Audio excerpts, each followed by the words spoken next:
რუსთავის ცენტრი ერთგვარი გადაზღვა თბილისის უზრუნველყოფა და ოჯახში ძალადობა. სამსამაჯურს სასამართლო ხეთოვაში არის რა თქმა უნდა სახლი და მისი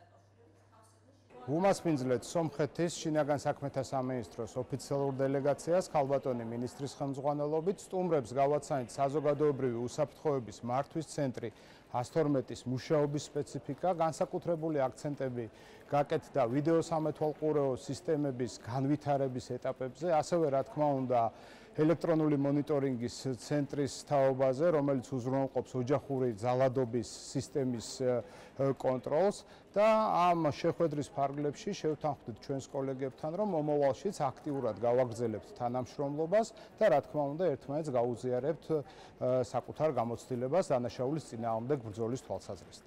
შინაგან საქმეთა სამინისტროს აკადემიამ უმასპინძლა სომხეთის შინაგან საქმეთა მინისტრს გაბატონ არპინე სარგსიანს და მის დელეგაციას. აღნიშნული ვიზიტის ფარგლებში მინისტრს მიეცა შესაძლებლობა დაეთვალიერებინა შინაგან საქმეთა სამინისტროს აკადემიის ინფრასტრუქტურა და გასცნობოდა სწავლების თეორიულ და პრაქტიკულ ასპექტებს. მხარეები შევთანხმდით იმაზეც, რომ ორი ქვეყნის საგამანათლებლო ინსტიტუციები გააფორმებენ ორმხრივი თანამშრომლობის გეგმას და ამ გეგმის საფუძველზე განავითარებენ მრავალმხრივ მრავალგანზომილებიან თანამშრომლობას.